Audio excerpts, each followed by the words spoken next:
Mom!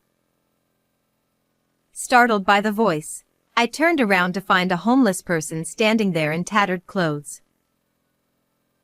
Unbelievably, it was my daughter who was supposed to be dead.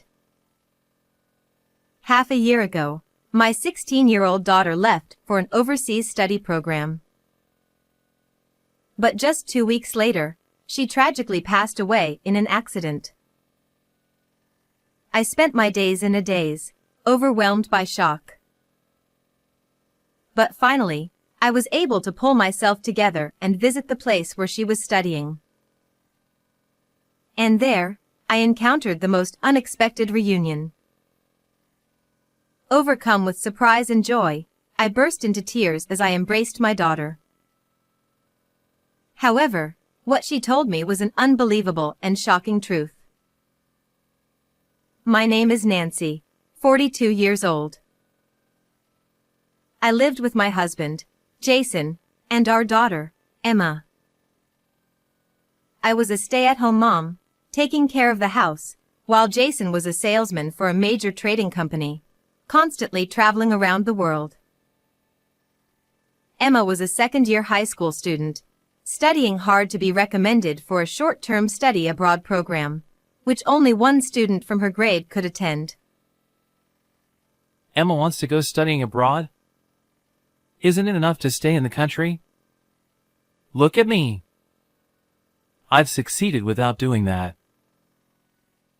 But don't you think it would be a good experience for her to see the wider world?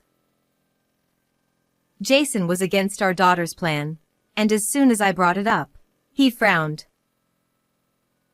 Jason, with his old-fashioned views, disliked the idea of women succeeding in society. He had strongly encouraged me to quit my job and stay home when we got married. Do you have any idea how much it will cost? The plane ticket, tuition, living expenses. You plan on paying for all of that with the money I've earned, right? I'm not going to waste money on something like that. With the family's main provider saying this, I had no words to respond.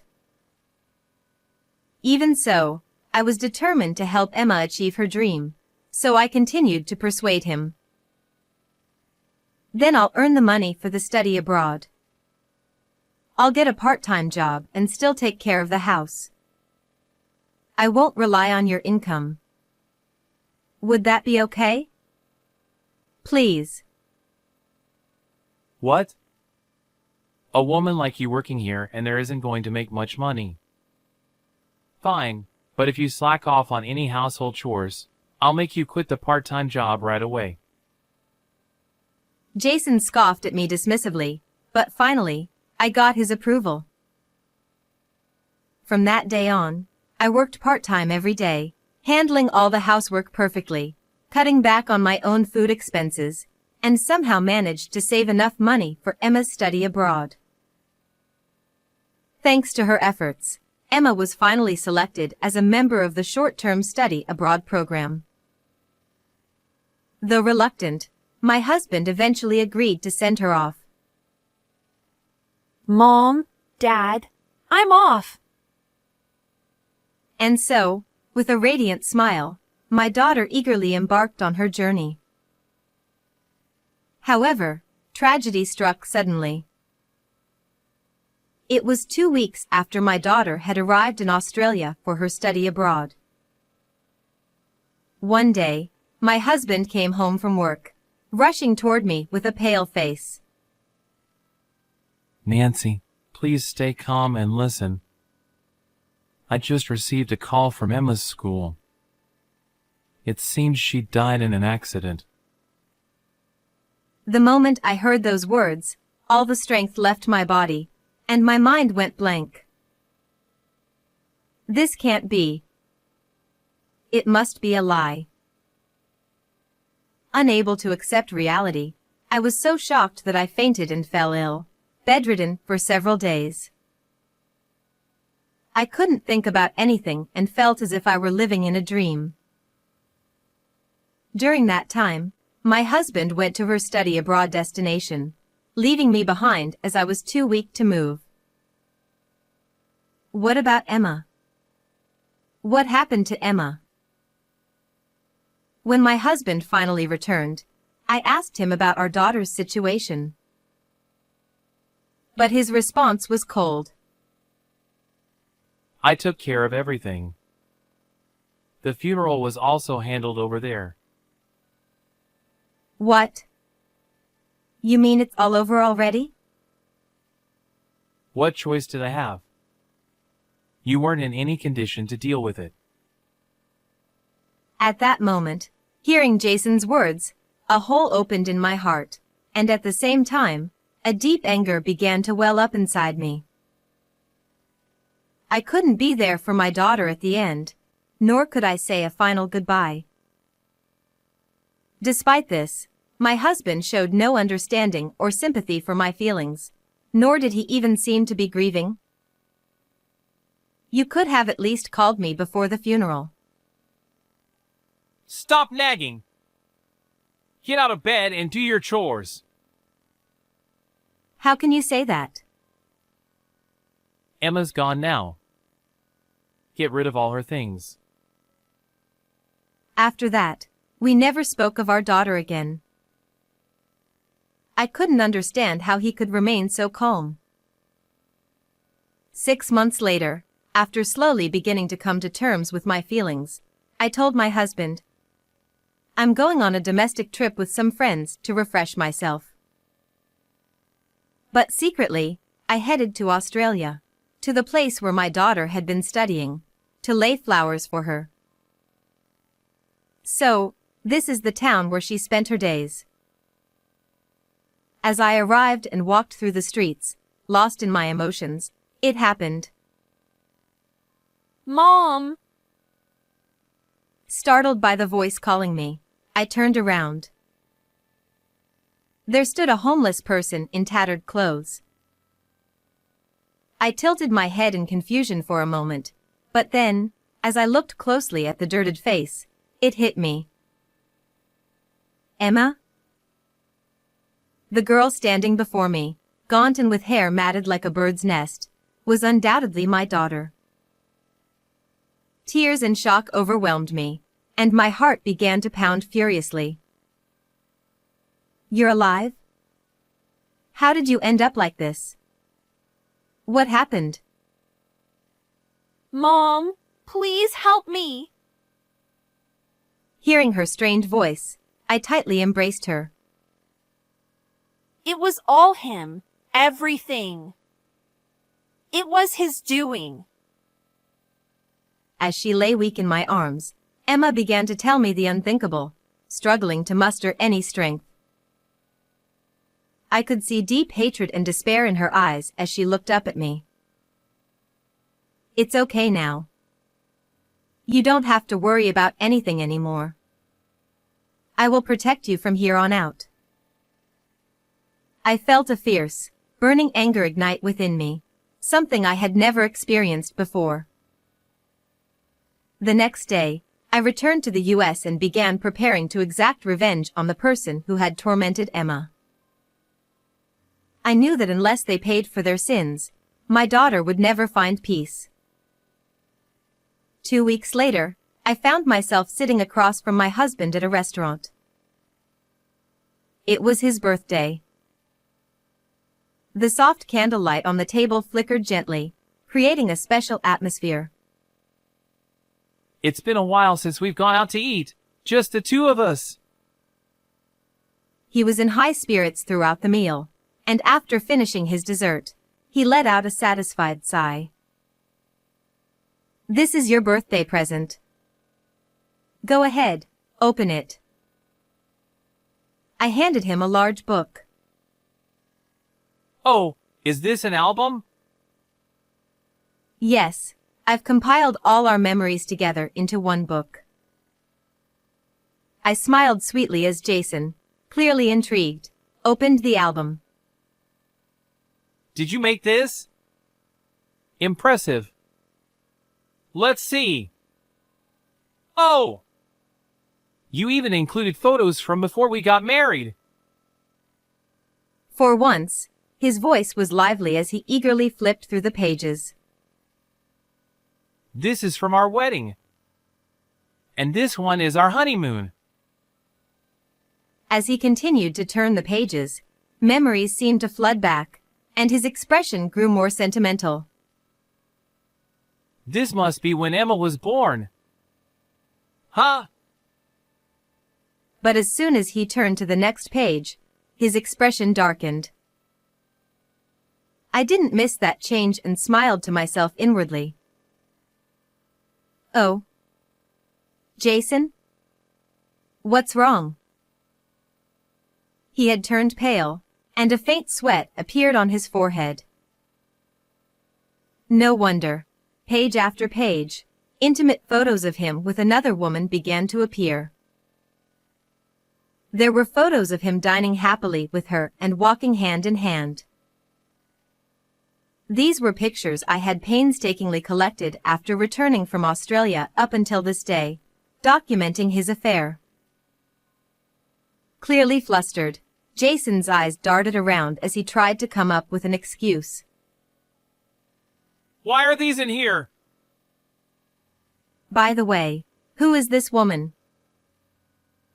Nancy, she's just a colleague. You're misunderstanding something. Really? You two seem awfully close for just colleagues. I responded calmly to his words. We were working on the same project, so we ended up spending a lot of time together. I was just listening to her talk about some work issues. That's all. He continued to make excuses, perhaps thinking he could still talk his way out of this. Sure, I guess you need a private room for really serious conversations. What? As I calmly turned the next page, there was a large photo of my husband and his mistress entering a hotel together. Jason's face drained of even more color, and his mouth started to tremble. You're still wearing your wedding ring in the photo, aren't you? And she must know you're married, too, right? I looked him straight in the eye and pressed him with a voice as cold as ice.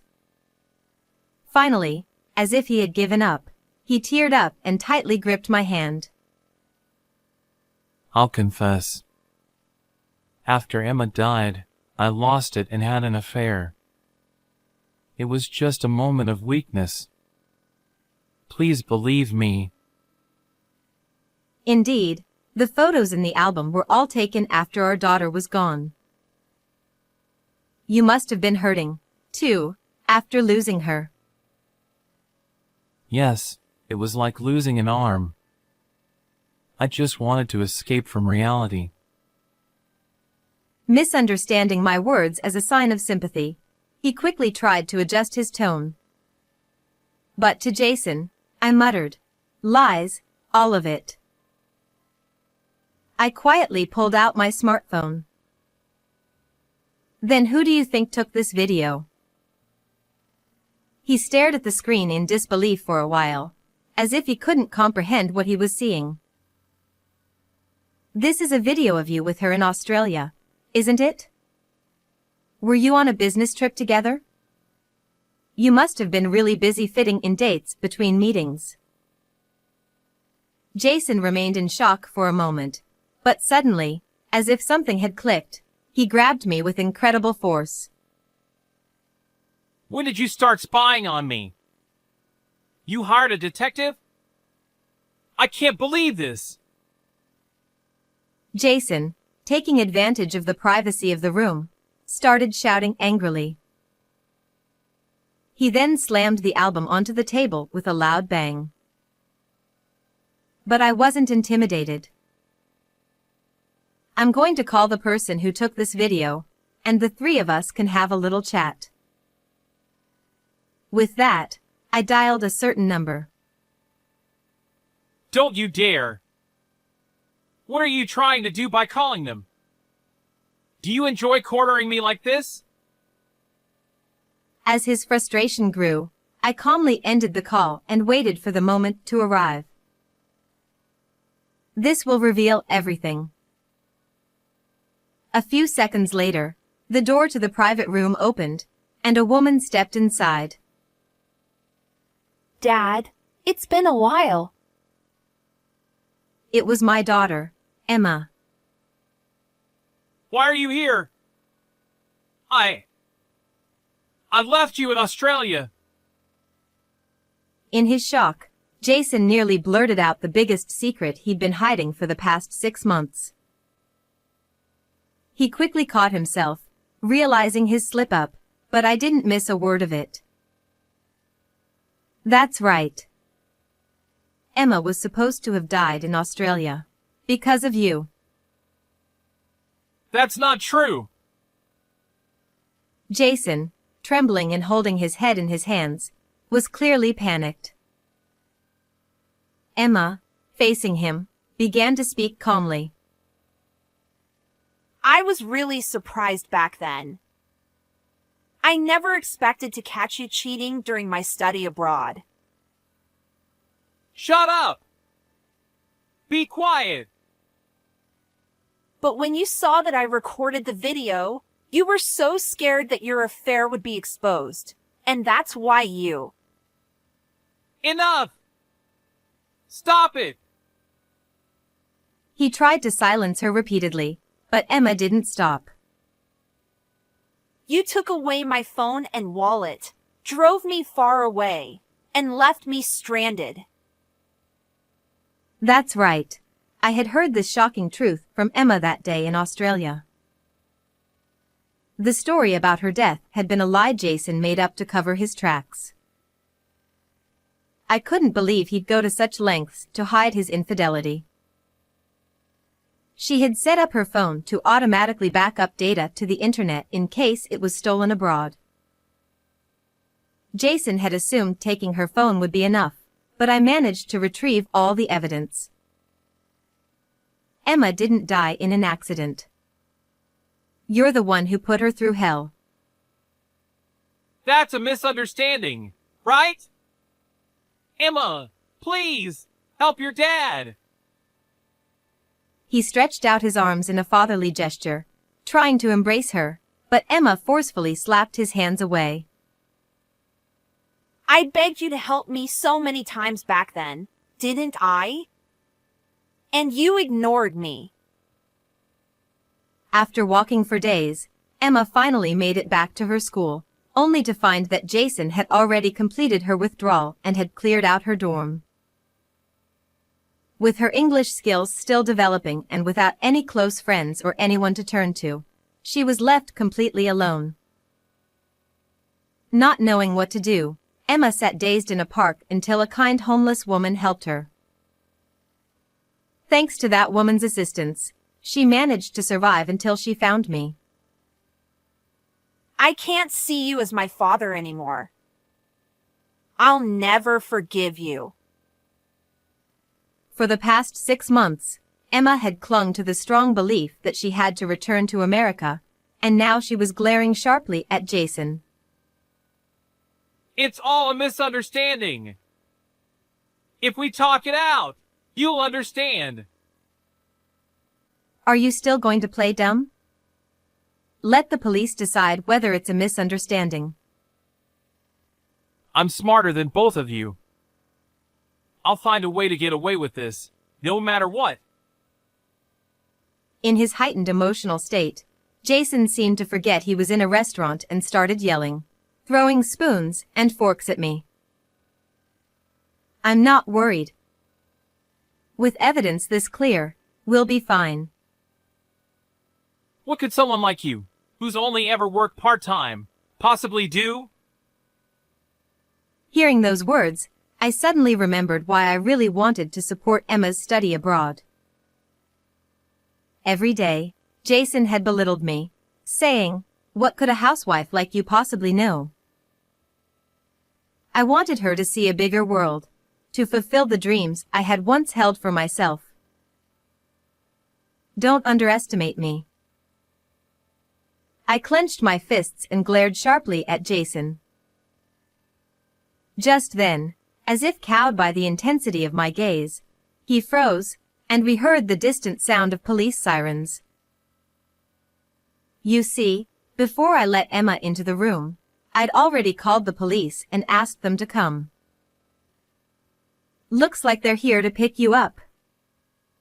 You can finish this conversation at the police station. What? Wait, are you serious? You really called the police? Are you trying to make your own husband a criminal? We're getting a divorce, so whatever happens to you doesn't concern me anymore. Wait! Hold on! I was wrong! I'll change! I swear! So please, don't leave me! Don't call the police!